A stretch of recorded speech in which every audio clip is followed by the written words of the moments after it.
Two Geeks, Two Beers podcast. Nerdy obsessions, drunken ramblings with Morgan Jeffrey and Tom Eames.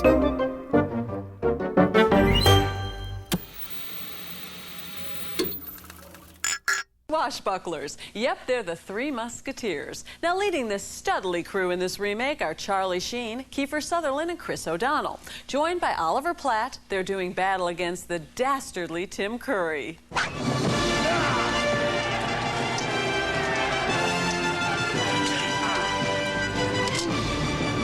It's basically a timeless tale.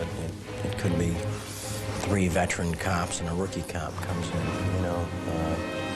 to take care of some crime boss, Hello, and welcome to episode 105 of Two Geeks, Two Beers. I'm Morgan Jeffrey, he's Tom Eames, and when it's love you give, we'll be men of good faith. Doesn't rhyme. No. We'll be swilling beer and swashing buckles as I revisit a film favourite from my childhood, 1993's The Three Musketeers. It's all for fun, and it'll be fun for all. Now, Let's hope so. Now, this is actually a momentous occasion. It's the first episode we've recorded since I got married. I suppose it is. Yeah. Tom, you were a groomsman, an usher at my wedding. Yeah. So if anyone's listening to this episode thinking, wow, who's this guy? He's weirdly obsessed about a sort of subpar Disney movie from the early 90s. Sorry, guys and gals, I am officially now off the market. Yeah, you can't have him. No. No matter how much you want it. So now, Tom. Yeah. You know I love this movie. And this is ordinarily the point at which I would ask what familiarity you have with it. But you made the effort. I did. You Last night. Yeah. I went on Disney Plus. Yeah. And watched it. Yeah. And now I thought I'd seen it before. Yeah. Turns out I haven't. Or if I had, no memory of it. I have absolutely zero memory of it. It was so unmemorable. It was one of those things where I know the theme song so well, which we'll get on to. Just assumed. I just assumed. And I was like, no, this is like a brand new film. And we'll get on to my reaction. Are we going to hold that back? Well, yeah. Okay, all right. Well, your feelings will seep through clearly as we bit by glorious bit as we plough on. All right. So, coming up, the rival Musketeers movie that never was, the Doctor who doubled up, the famous face who was cut from the film but still helped promote it, and why Sheen, playing a famous swordsman in the movie, doesn't really use a sword in the movie. Yeah. So, can you just riddle me this? Yeah. Musketeers. Why do they use swords? Why are they using swords? I was watching it going, oh yeah. Because the musket is a gun. Is a gun. And yet they do use guns a bit. Yeah. Very briefly. Yeah. But is that a thing that like Western audiences have messed up? No, Musketeers just, I don't know, like using swords. But it doesn't make a huge amount. Musketeers makes it sound like they're like particularly brilliant with the guns, with the musket. Yeah. So don't worry about the swords because you're amazing with the musket. Yeah. And yet, it's like great if you're adept with the sword. Yeah. It's all for the good. But yeah. It's like trying to come up with a metaphor and then not coming up with one. It's exactly like that. Yeah. Yeah, it just confused me. I was just watching it going, oh. Yeah. Because you just sort of take the word musketeer as a thing. It's like if you were called the metaphorsman. Yeah. And yet couldn't come up with a metaphor. Never displayed your ability with a metaphor. I'm not a wordsmith like Sheen is in this film. No. There you go. Yeah. So, the beers. Yes. The Musketeers. Nice. Thanks. Recently renewed our efforts to try and find a themed beer gimmick for each episode. To an extent. And this is not my best effort. Okay. But I would say nor is it my worst.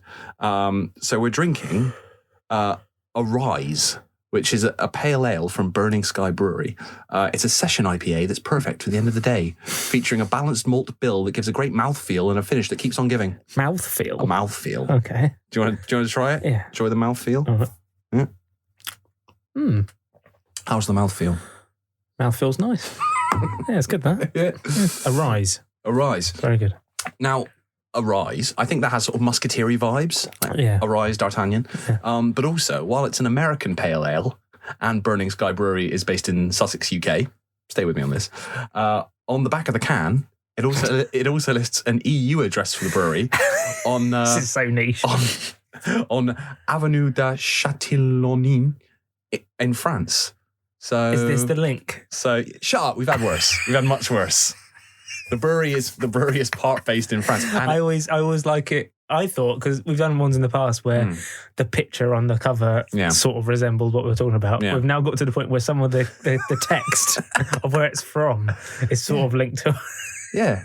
It's the brewery is part based in France. That's all right. Yeah, it's a French beer. It's called a French beer. It was this or Kronenberg. Yeah. So do you know what else I was watching this? Because obviously all the actors, they're not French and they're not speaking in a French accent or whatever. But you wouldn't know from their performances. Nah, but halfway through I was like, oh yeah, this is in France. Because I just forgot because they're all American or British. Yeah. I was like, oh yeah, because they just didn't even try back then. No. Now I think they just cast French actors. But they would have been, if it were real, they would have been speaking French. Yeah. So why does it matter that they're speaking English in an American accent? It's no more. Yeah. It's no more or less ludicrous. Yeah. And this film is plenty ludicrous as it is. Yeah. So, the 1993 film version of The Three Musketeers is, of course, loosely based on the 1844 novel The Three Musketeers by the French writer Alexandre Dumas, which recounts the adventures of D'Artagnan on his quest to join the three title characters in becoming a musketeer, a story that has been adapted many times and is, in fact, loosely based on historical fact. So most of the main characters are adapted from real historical figures. So previous film versions had included a silent movie released in 1921 starring Douglas Fairbanks, a 1948 version starring Gene Kelly as D'Artagnan, Vincent Price as the villain Richelieu, Lana Turner as Milady de Winter, and Angela Lansbury as Queen Anne. Has Angela Lansbury just been alive forever? Angela Lansbury is one of those people... 1948?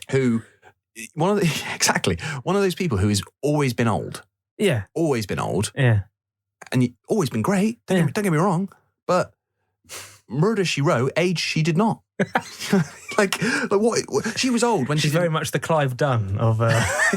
But she was old. Maybe it's one of those things. It's like Max von Sydow was always the classic where he played he literally was in the Exorcist as the old priest. Yeah. And yet he 40 years later lived for about another 60 years. When he So Angela Lansbury is the female Max von Sydow. Yeah. I'd love to see sometimes they do like Ocean's 8 where it's like the same but with women. Yeah. Do that with The Exorcist, but cast Angela Lansbury as the old priest. But you meant the girl on the bed.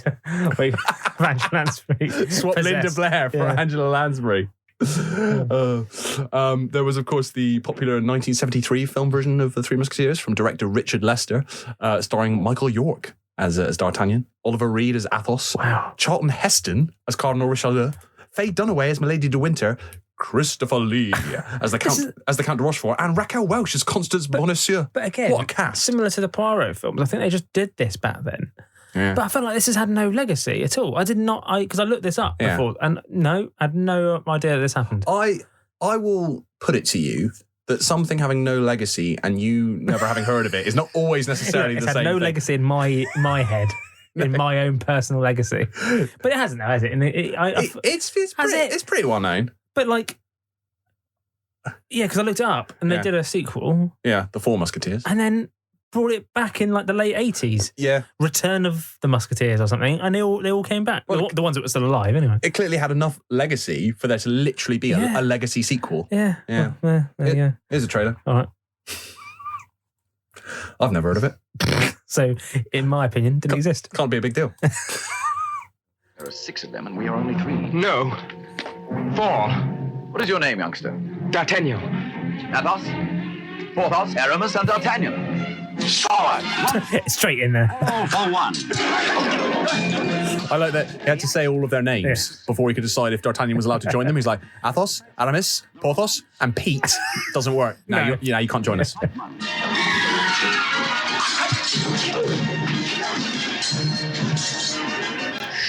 The suspense. A truly great film adventure. We'll be the judge of that. Maybe third. They don't do that in trailers anymore. Go, it's really good. Trust us. Mission Impossible Dead Reckoning Part 1. It's brilliant. You need to see it. The Three Musketeers. One mighty cast. Name of this film? Dazzling motion picture. Oliver Reed. Raquel Welch. Richard Chamberlain. Chambo. Michael York. Yorkie. Frank Finley. Finley. Christopher Lee. Geraldine Chaplin. Chappers. Jean-Pierre Cassel, Simon Ward, Faye Dunaway, and Charlton Heston. What a cast that is. In The Three Musketeers. Charlton Heston as Cardinal Richelieu. Oh, yeah. You damn dirty musketeers. Yeah, you complain about the 1993 version. There is no one less French. There has never been anyone less French than Charlton Heston. True. Oh my God. Oh, for one. I'm French. Not quite. I don't know if Ollie Reed was just beyond drunk as he normally was, but in that trailer he seemed far harder than the Musketeers that we're about to talk about.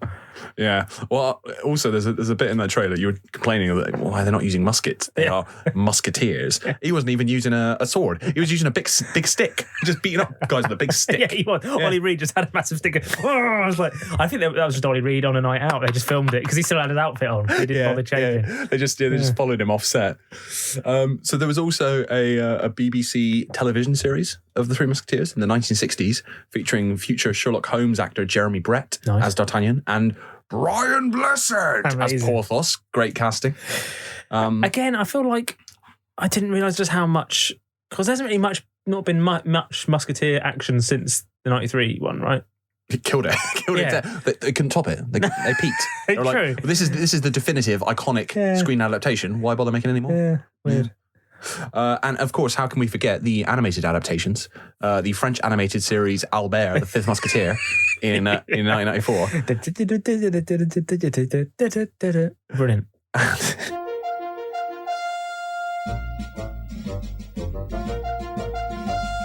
Clever inventions, you know his intentions to help whenever he can. If you want something sorted like enemy slaughter, then Albert's your man. His name is Albert. Albert. He's Albert the Fifth Musketeer. And Dogtanian and the Three Muskehounds in 1981. Now, Wikipedia says, a key difference between the Dogtanian adaptation and Dumas' novel is that the character traits of Athos and Porthos were interchanged, making Athos the extrovert and Porthos the secretive noble of the group. Is that the biggest difference? Not that they're all dogs. Yeah, no. Don't worry about it. That was what they seized upon. That's the biggest difference there. But I can't say D'Artagnan. I have to say Dogtanian. I find it easier to say.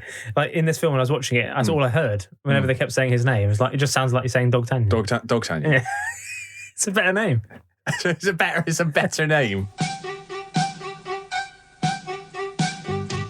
One for all and all for one. Musket hounds are always ready. One for all and all for one. Helping everybody. One for all and all for one. It's a pretty story. Sharing everything with fun. That's the way to be. Why do I love this version? In particular, I'm talking now about the 1993 movie, not Dogtanian. Although I do love Dogtanian. Yeah. Other than its runtime of 1 hour 45, which is that's good. It's a solid length for a movie. Yeah. Movies too long these days.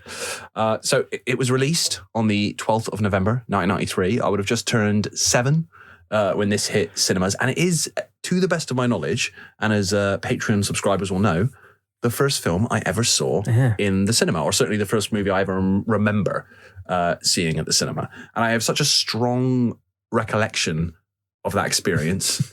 The seats, all covered in scarlet felt. The smell of, aren't they always? The smell of popcorn filling the air. Are they? I feel like now they're like... Or did they go out especially for the Three Musketeers? Yeah. I feel like now they're like sort of leather. Yeah. I miss scarlet felt. and it does sound ridiculous, but genuinely, the first time the lights go down and you see a film on the big screen, it is a little bit magic. Yeah. Did you not have that with The Secret of Nim? It wasn't that. It was Fern Gully. I thought it was The Secret of Nim. Very similar, but not the same film. I can't remember. I can't remember that. No. Yeah. I mean, I don't know what you mean. I feel like when you're seeing a spectacle like this, it's a bit more of you're probably easier to remember, whereas Fern Gully was just too generic and animated. I feel like early on you were being a bit stanky, but you've now just called this a spectacle. Yeah, it's a spectacle. Well, it's a spectacle. Is that definitely? I didn't say it was a good or a bad thing. It's an absolute fucking spectacle. This movie. Make it a spectacle of yourself. Yeah, exactly.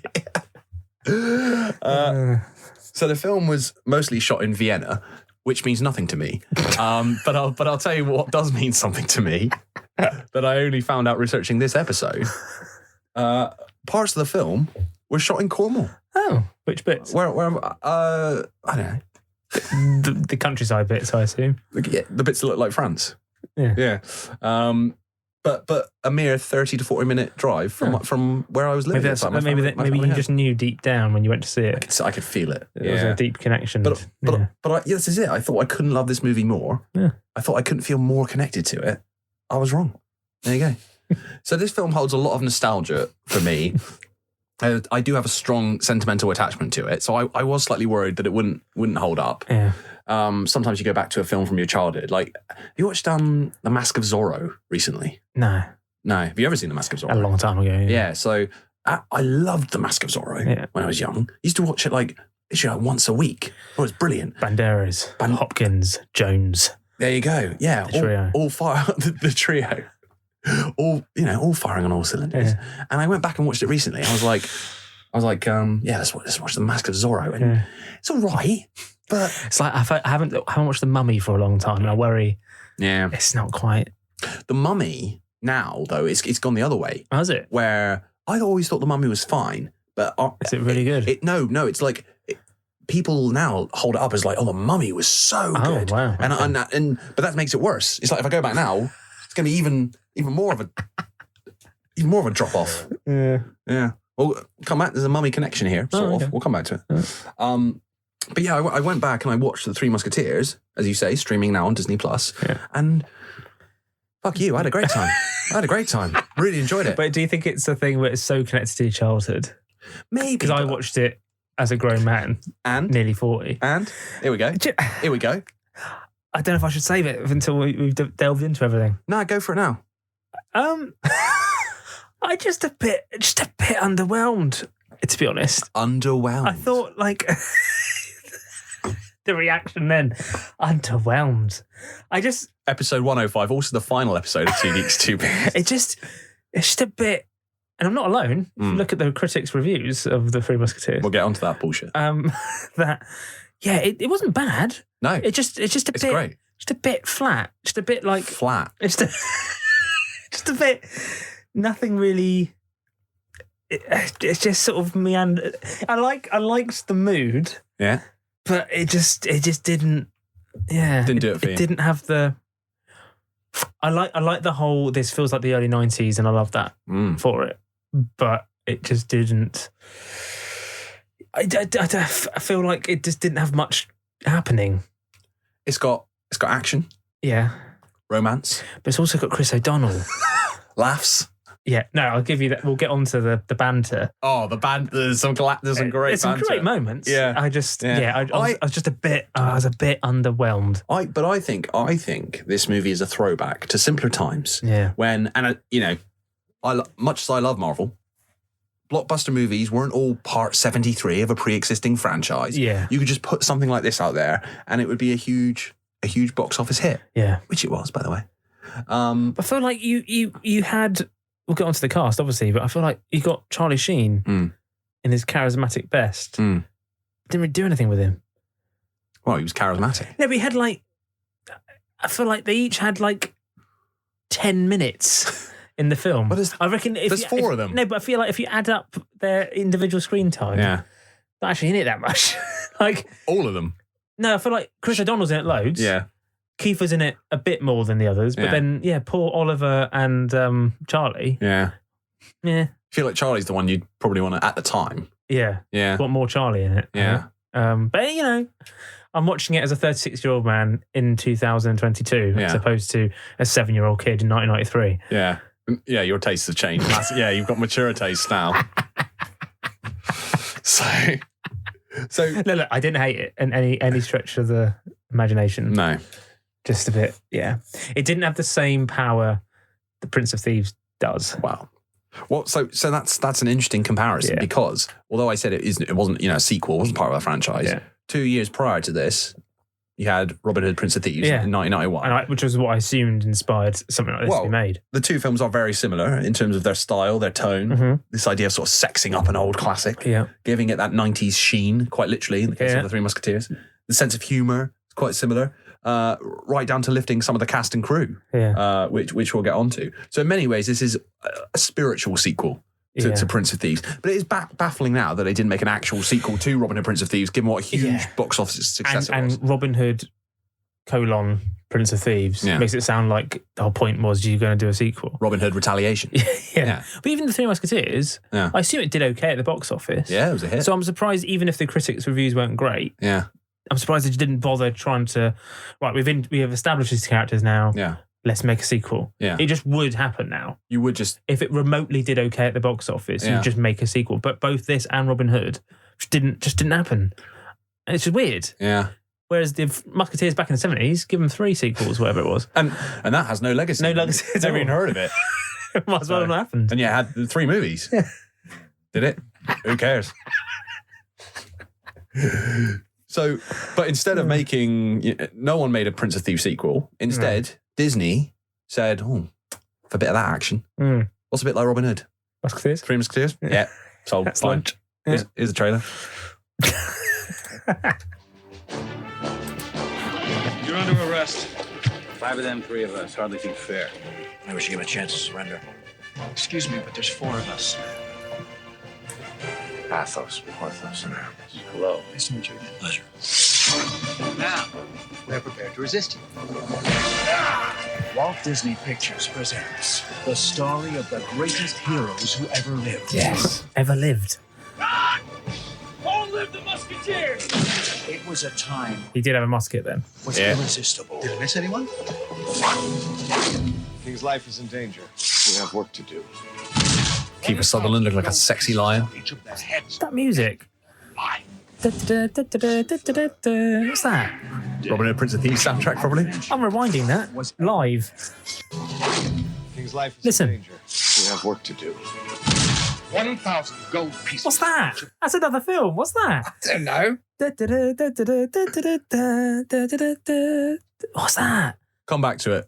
Honestly, that's another film. Figure it out. Put Okay. put a little bit in here. I'll speak when I'll insert myself now. Yeah. In a minute. Yeah. Explaining what it... Because that, honestly, they've nicked that off another film. I'm sure. Weird. Hi everyone, as promised, I researched it and it turns out it's actually Willow's theme by James Horner from the Willow soundtrack from a previous episode of 2 Geeks, so I'm not going mad. Anyway, cheers.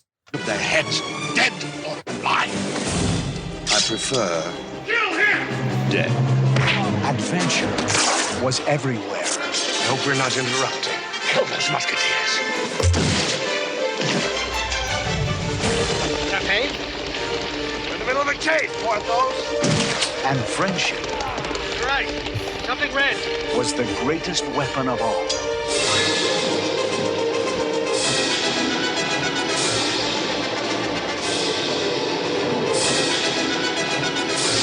All for one. More for me. Charlie Sheen was pray for our sins. Second thought, God's often busy. Kiefer Sutherland. Save the king! Chris O'Donnell. Want a mission for the king? I've heard that before. Oliver Platt. That's it. Next time you drive. Tim Curry.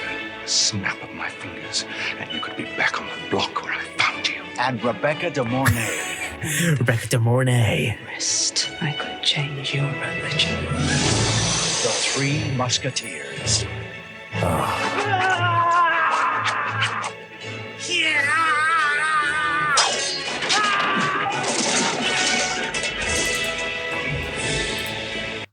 Yeah, I don't know if I'm just getting a bit drunk, but I'm already kind of going back on my... Yeah, you're like...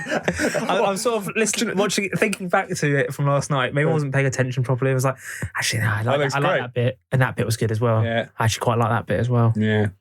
So that trailer features a moment at the end where Porthos, Oliver Platt, confronted by a swordsman, is coming at him with 2 blades, and he just sort of like takes the piss out of him a little bit, then knocks him into a trapdoor. Now, how did he know it was there? But look, as a 7-year-old, the best thing I've ever seen. The funniest thing I'd ever seen. The funniest thing I'd ever seen. I saw that bit in the trailer and I was like, I want to see the film where the funny man knocks another man into a hole. It's like, great. I will give it that. I like that the 3 of them are they all got their own thing. Charlie Sheen's doing his hot shots routine of just sort of being funny but saying it deadly straight. Very, very clever. Yeah. And you got Kiefer taking it deadly seriously. Like he's gone through shit. Yeah. And looking damn fine. Actually, all 3 of them. Oliver Platt looks amazing. Yeah. And then Oliver Platt just playing it for laughs and having a great time. Yeah. Yeah. Chris O'Donnell's the weak link. But yeah. I always think this though with it's a flaw not with this film because this film is flawless. It's a flaw with the Three Musketeers story that you've got Athos, who's like this tortured soul. Yeah. Aramis, who's like a bit sort of romantic and sexy and cool. Is he the religious one? He's the religious one. And then you've got Porthos, who's like, he loves wine and women and kicking ass. And then you've got D'Artagnan, and it's like, can I join? No, who's this little Wessie? I know. Like, why would we let you join? This is the issue I have with the way Chris O'Donnell plays it. Yeah. Is that he just comes across as a bit of an arrogant prick. And I don't care. Yeah. I just want to see them three. Yeah. How would you feel if it was Keith I can't even say his name. Kiefer Sutherland, Charlie Sheen, Oliver Platt, and a dog.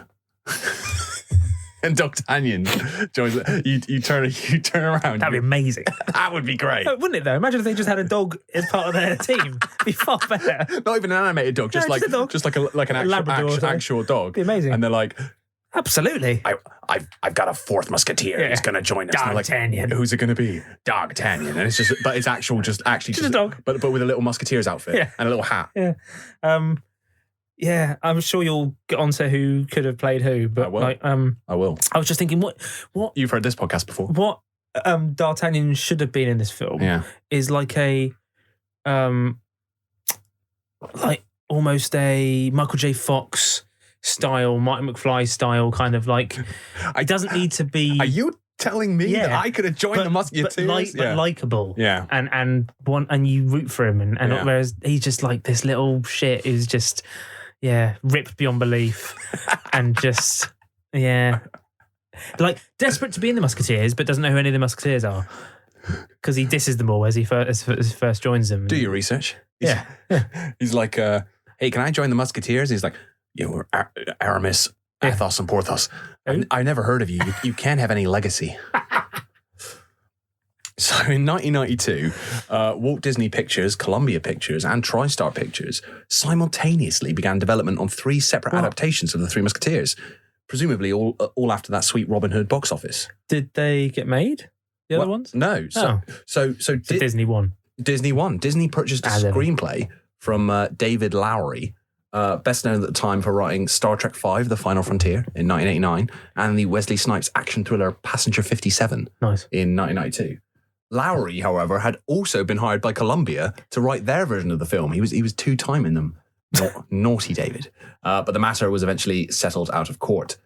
Columbia's version never materialized, nor did TriStar's, which was to be a more adult-oriented take, starring Johnny Depp, and directed by Jeremiah S. Chechik, who ended up directing Benny and June in 1993, and later the ill-fated Avengers movie of 1998.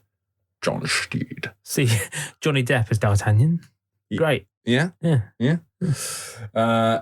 Disney's version sees the Three Musketeers on the wrong side of the law, and they become fugitives when they refuse to lay down their swords after the villainous Cardinal Richelieu disbands the organization in an attempt to amass his own power and overthrow the king.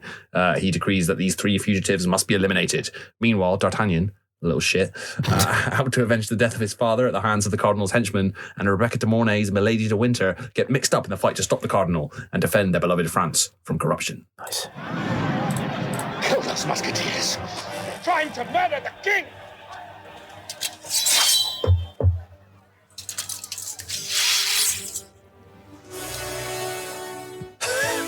The boys.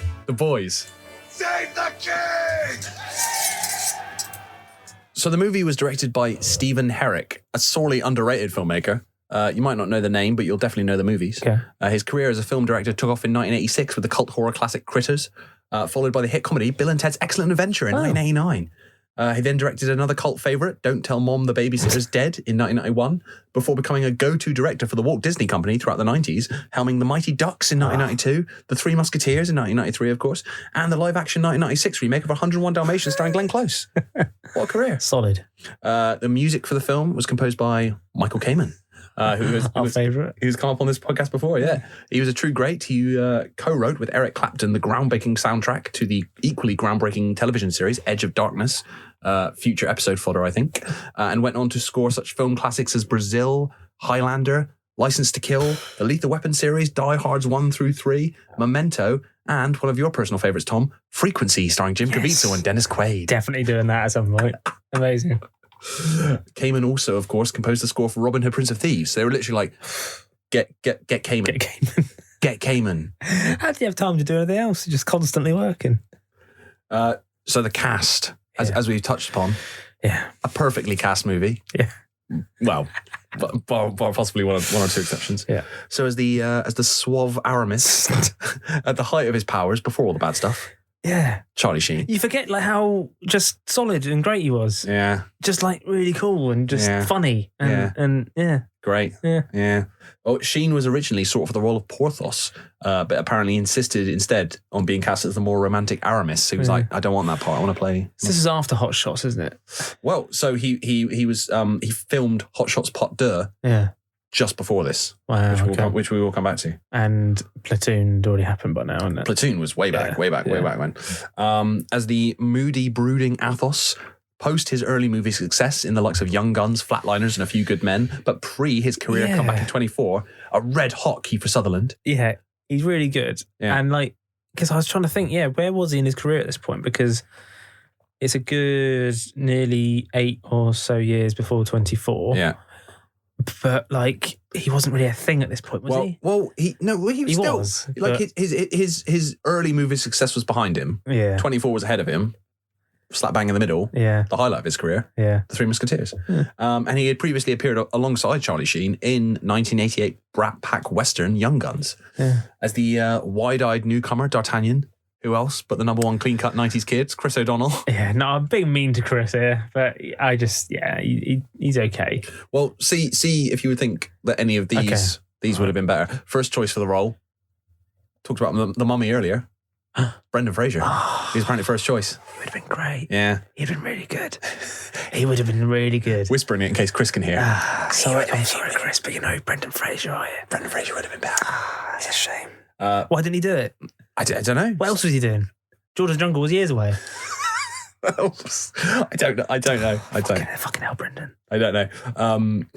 Apparently Brad Pitt and Stephen Dorff also turned down the role. I mean, Brad, absolutely.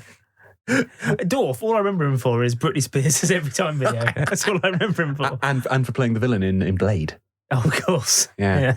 You know this podcast has been going on too long when this isn't even the first time we've dissed Stephen Dorff. Like, it's come up before and you're like, fucking Stephen Dorff, what's he ever done? Except for every time. Except for giving Britney a hard time in Every Time. Leave Britney alone. She's had a hard life, Stephen Dorff.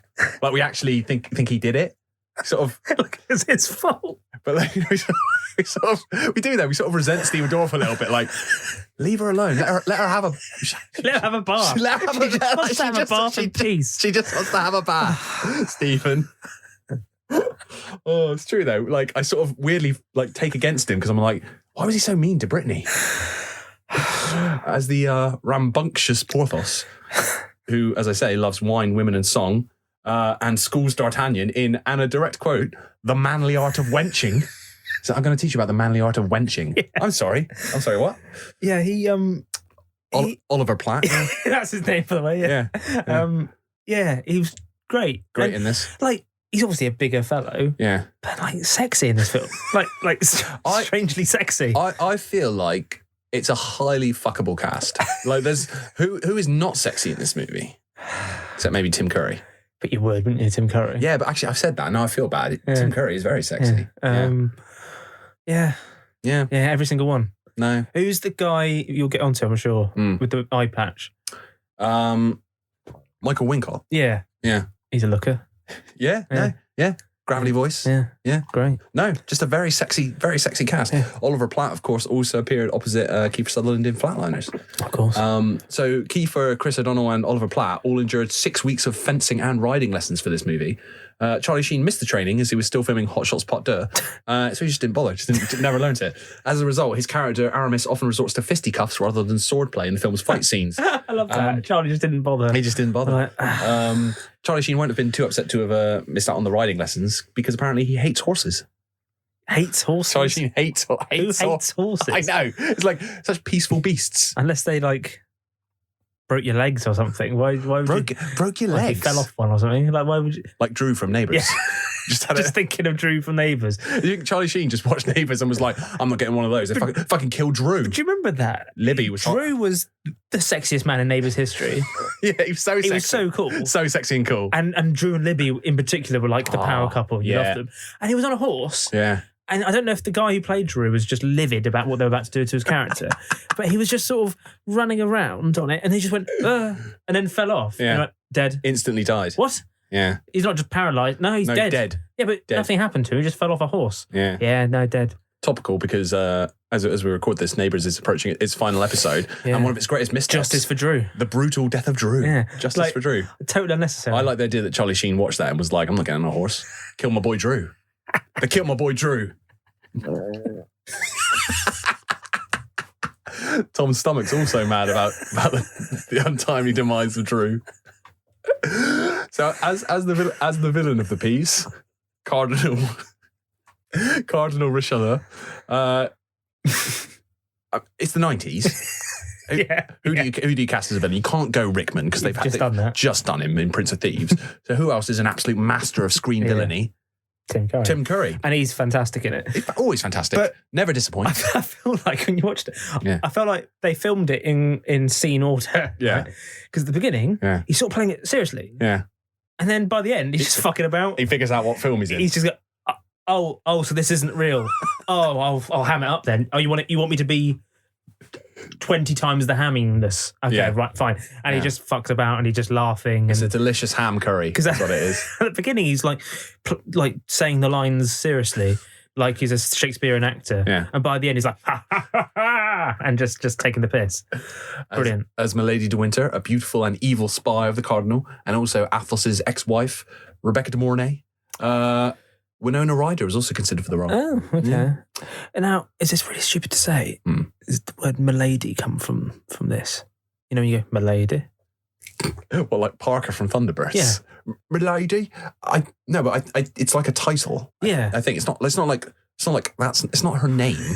Oh, is it not her name? Well, I don't think I'm saying that with confidence. Now I'm doubting myself. What was her name? No, I think it's like Milady de Winter. I think it's like being called like Lady de Winter. Like it's like a title. Oh, I thought it was just her first name.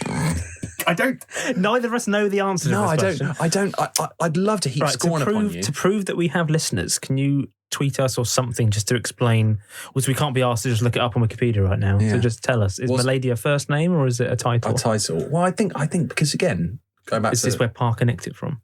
Yes, Milady. Yeah. I think that would be a title, right? Yeah. It's like saying, all right, love. Yeah. Yeah. Right. Gabrielle Anwar.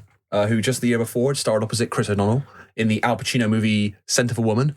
Hooah! She plays Queen Anne. See, he was good in that, Chris O'Donnell. Great, yeah. He's fine in Batman Forever. A lot of problems with that movie. He's not particularly one of them. He's not. I'm thinking of Batman and Robin where he's diabolical. He is bad in that movie. Yeah, but everyone is. Everyone's bad in that movie. Except for Michael Gough. Never gives a bad performance.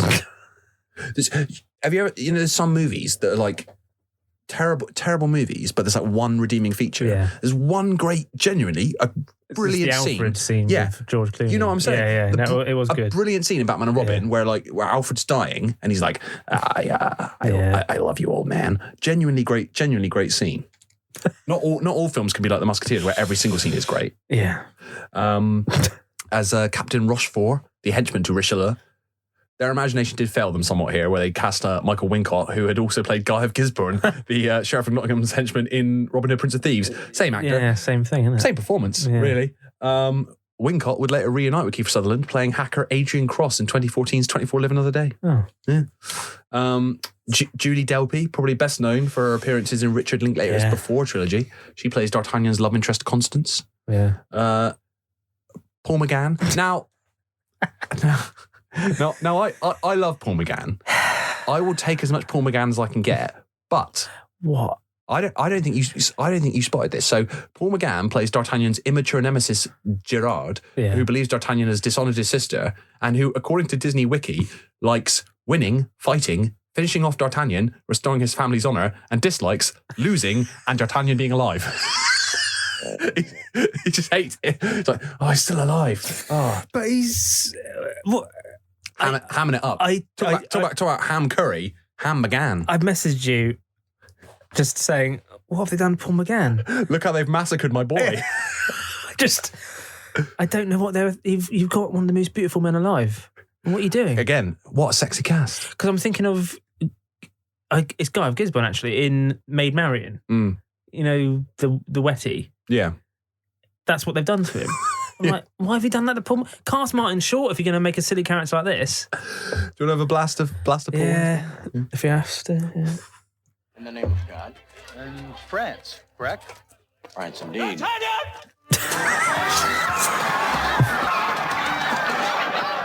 sister's honor will not wait a moment longer. I'll handle this. Dogtanian. We also protect each other.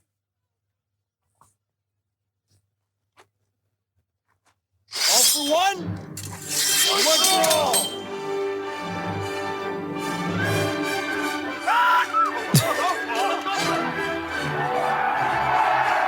I don't know why they made him do it like that. Maybe it was because Paul McGann also plays a second role in this film. What?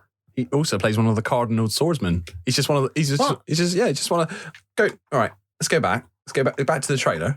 Because you didn't spot this. We're going to watch the trailer again.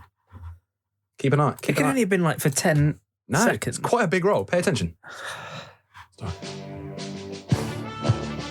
There he is. You're under arrest. What? They don't look anything like him. Three of us hardly seem fit. It's like Liam Neeson. You're under arrest. But why did they do that? Was he meant to be in it more? I don't know. It's not the Nutty Professor. I don't know. What was the point? I don't know. What a strange decision. And or make him in it more. So he wasn't a brother of the character. No, he's just playing two different roles in the film. Why? I don't know. And did someone else not turn up that day and like, oh, Paul, do you want to do something else? It's a bit of a better character than you're playing now. Yeah. But it's clearly him both times as well. It's like they don't disguise it that well. And I like the casting director was like, oh, we want someone like Paul for this, but we've already cast him in this other part. And like, Paul McGann has three brothers, all of which are actors. Joe McGann, Mark McGann, Stephen McGann. They're like, we'll do it. We're like, you're not quite right. There's not quite enough Paul quality about you. We want exactly Paul McGann twice. We'll just cast him twice. What had Paul McGann done at this point? Obviously with Neo and I years before, but obviously before Doctor Who. Pre Doctor Who. Yeah. Maybe he just wasn't that sexy heartthrob as he know him now. He was good enough to cast twice. Yeah, but I think his brothers resented him. I think they were like, we could have done that. We could have played at least one of those roles. But that guy was barely in it. The second character. Yeah. He only had like one line. And he said it really... It's like Paul McGann couldn't be asked. He was like, yeah, so I need to turn up and just... you need to come with us now. Do you want to do it again? No, because I'm annoyed that I'm having to do this in the first place. Do you reckon he got paid? Maybe he didn't only get paid once for... Very strange. 2 days, right. But I do think his brothers were annoyed because in 1998, the other three brothers, McGann brothers, minus Paul, they released a self-titled funk and soul album. What? As the McGanns. What? Yeah, they released an album. Called the Three Musketeers? No, they were called the McGanns. Oh. But was it some sort of revenge tactic? They were like, sorry, no Pauls. Oh, so they teamed up without Paul? It was all the other ones without Paul. They were like... Paul was, if anything, he was the D'Artagnan of the group and tried to... Yeah. How weird. Yeah. Who's buying that? So who's clambering for a... Who's clambering? Who's clambering for Whilst that? I was saying it, I knew it wasn't right. Yeah. Who's going for a McGann album, and not even the good McGann, on a disco funk album? So good they cast him twice. I said funk and soul, but if you want to disco funk... Very strange. Very strange. But not only did Paul McGann play two roles in this movie, he also appeared in the final season of the BBC's Musketeers series, much later, in another role. It's the Musketeers multiverse of McGanness. Was he in Dogtanian as well? Maybe. So some IMDb casting rumours, although this time they come from Wikipedia, the source. Al Pacino, again Johnny Depp, Robert Downey Jr. and Gary... Playing who? Whoa. And Gary Oldman were also apparently sought out by Disney for parts in the film, though doesn't say which parts. So, well, I assume Al Pacino would be Tim Curry. Yeah, you would think, all for one, one for all. Apparently Jean-Claude Van Damme was also courted for a role. But again, much like Poirot, he's not French. He's Belgian. So And then I started thinking about what would it be like Jean-Claude Van Damme in an action reboot of Poirot. It'd just be great. The mustache from Brussels. Imagine that. I'd watch. I would watch it. Yeah. Carrie Elwes. He came close to landing a part in the movie. Feels like the sort of person who should be in this movie. Yeah. But he was apparently dropped from the film before filming began. So late in the day, in fact, that he actually appeared in an interview to promote the film alongside Charlie Sheen and Kiefer Sutherland that was broadcast on the E! Network. So it was like, we've got Charlie, we've got Kiefer, we've got Carrie, the stars of Musketeers. And he was like, yeah. So who was Carrie going to be? He was going to be... Unclear. I guess maybe... Platt. Or like... Platt? Oliver Platt. Oh, yeah. Porthos, I guess. Yeah, Porthos. So he would... I guess. I don't know. It's unclear. Again, unclear. But he was going to be some role in the movie. Maybe it was McGann's part, and then at the last minute... That would make a lot of sense. Yeah. It would make a lot of sense. Yeah. The film's original production studio, Synergy Pictures, dropped the film because its chairman disapproved of Disney's casting choices. Are you mad? Have you seen the cast? Yeah. That's the best thing about the film. But new production studio Caravan Pictures stepped in with producers Joe Roth and Roger Birnbaum, having previously worked at 20th Century Fox, where they, along with Columbia and Disney, had also bid for David Lowery's script. This was a bidding war. This shit was hot property. Everyone was like, yes, we want this script. It's the hottest script around. The film was highly anticipated after Disney announced that its September 1993 test screenings for the film showed the most positive response it had ever received from an audience. They say that. Ever. Yeah. It was the best reaction to any Disney movie ever. Yeah, whatever. However, after its release, the film received highly negative reviews. Funny that, isn't it? It just doesn't go anywhere. It's just very flat. I feel like you've got the rose-tinted "I'm a kid, I loved it" glasses on. You've turned back around. You were watching that trailer going, "Oh, I was entirely wrong." Do you know what it is? I like the characters and the cast who play them. I just feel like everything around it is just nothing. There's nothing of substance. There's just nothing going on. Well, Michael Wilmington of the Chicago Tribune, he wrote that the new Walt Disney version of the Three Musketeers is plushly mounted, but ineptly written and cast. Oh, he says it's ineptly cast. But it gallops along like a gargantuan tutti-frutti wagon running amok. Oh, okay. On Rotten Tomatoes, the film has an approval rating of 28%. The site's 28, that is low, isn't it? Yeah, the site's critics' consensus says its starry trio of do-gooders may promise to fight one for all for one, but this Three Musketeers is a slickly unmemorable update, bound to satisfy very few. Fuck off.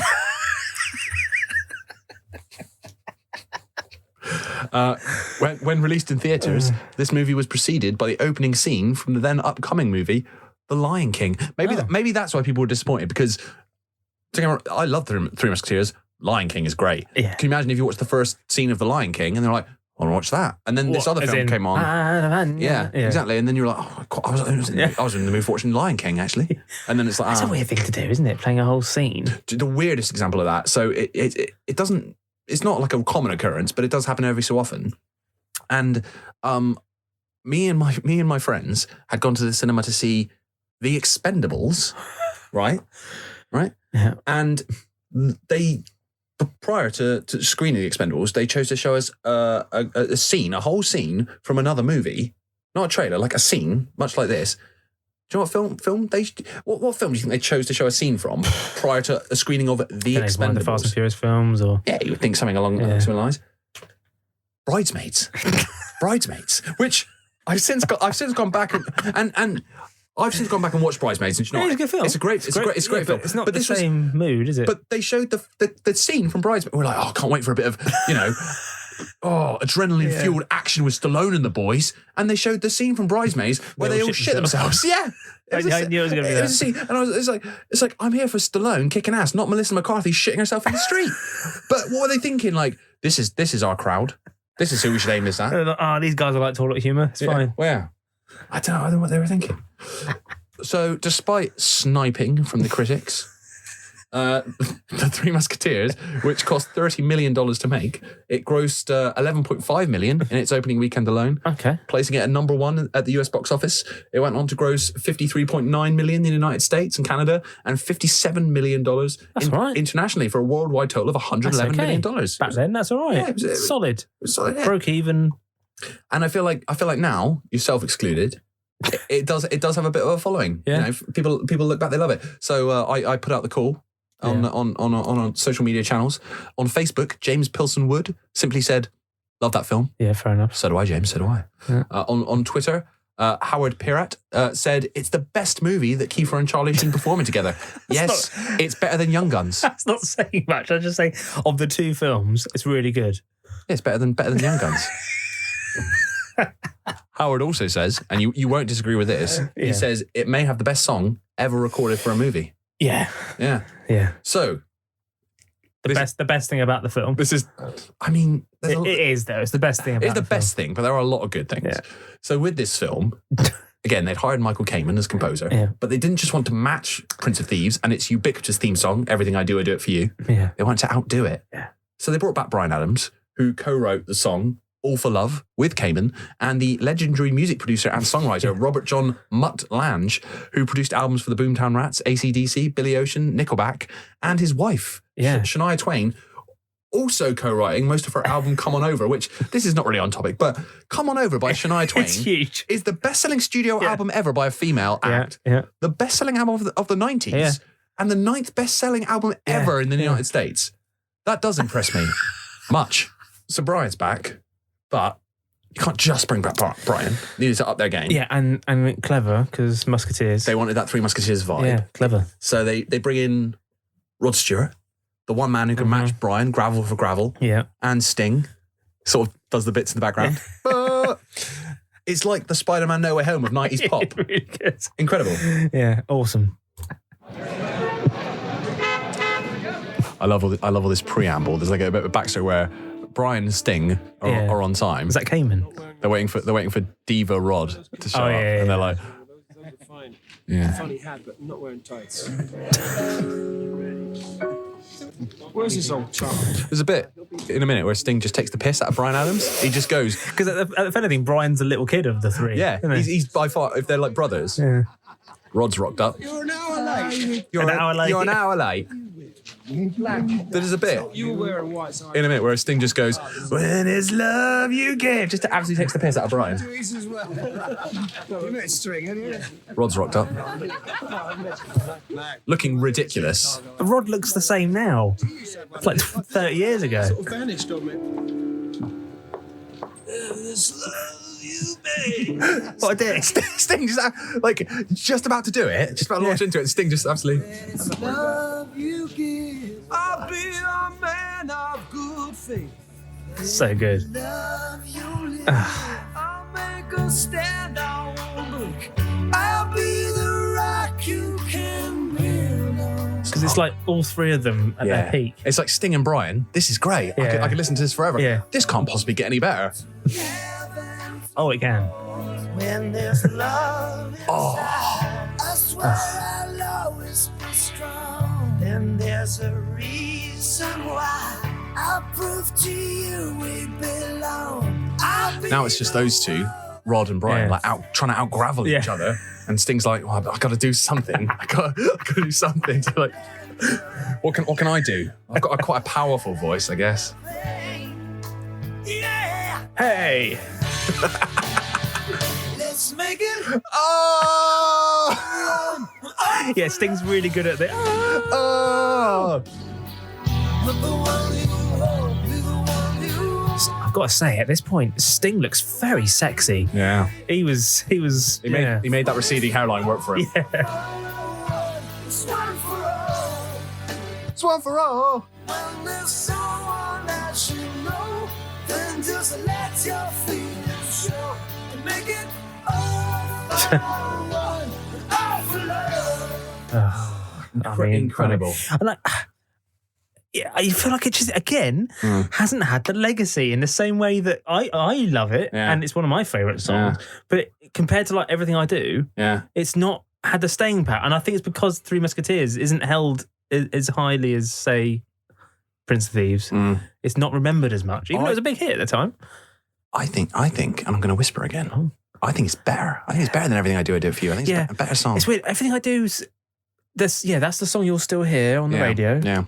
And obviously it was number one forever. And it was a massive hit. This was a huge hit. It reached number one in North America, several other territories. Yeah. Top 5 hit over here, I think. Yeah. But yeah, you just don't hear this ever on the radio. This is never played. Why not? Yeah. I think it's better than everything I do. I think it's closest competitors when it comes to movie tie-in bangers. Yeah. There's two. Yeah. And you know the two.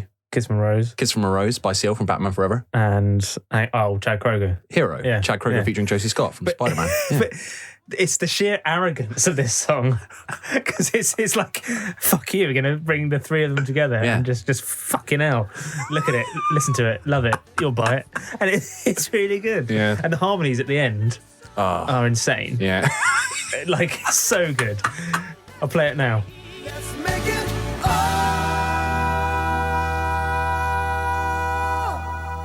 all for one. And all for love.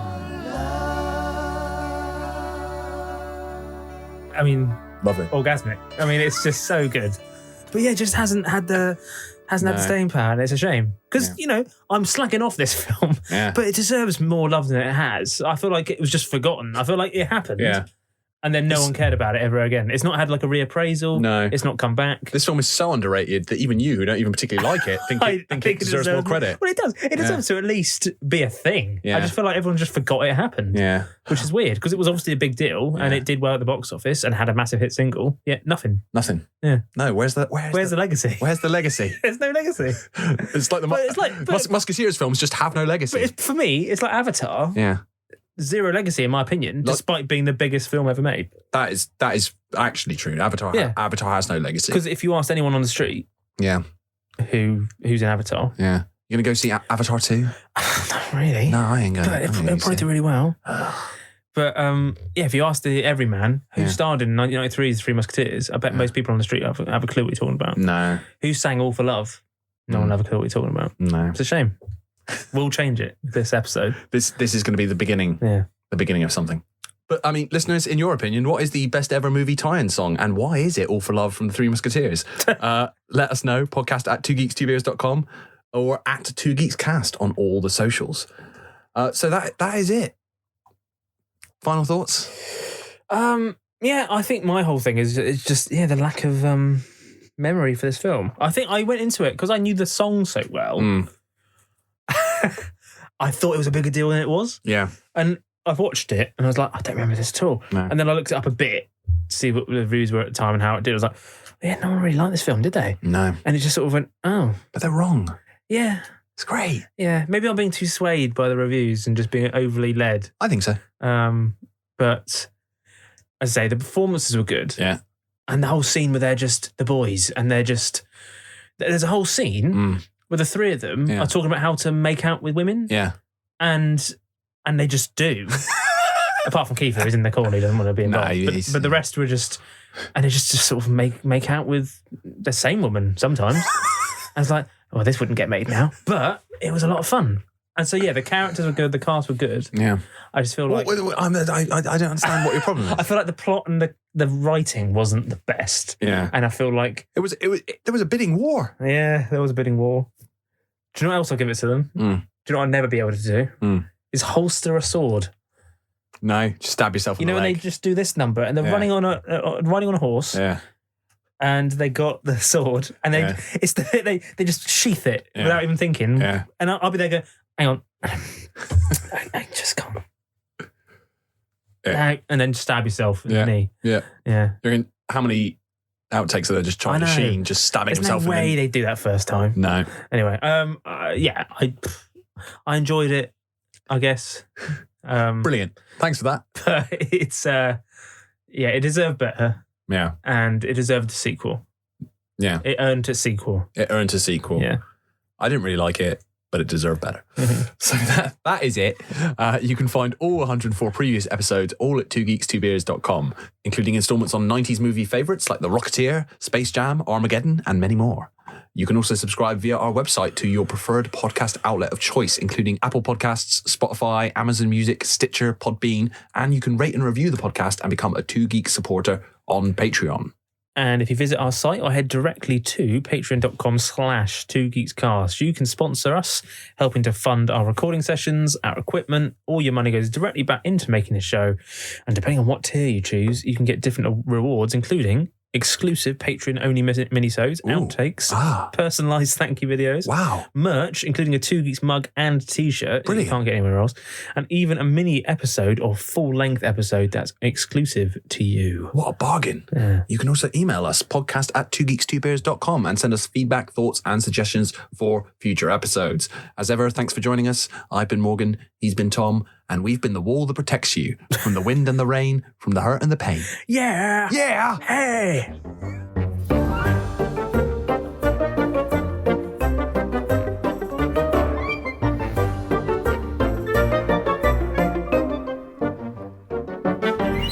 So we talked there about some other Musketeers adaptations, the ones that preceded the 1993 film. Albert the Fifth Musketeer. Albert and Dogtanian amongst them. His name is Albert. Some other ones, some more notable than others. So in 2014, you had a TV series, as you mentioned, that Paul McGann made a guest appearance in, starring heroes Santiago Cabrera as Aramis, Peter Capaldi as Cardinal Richelieu, among others.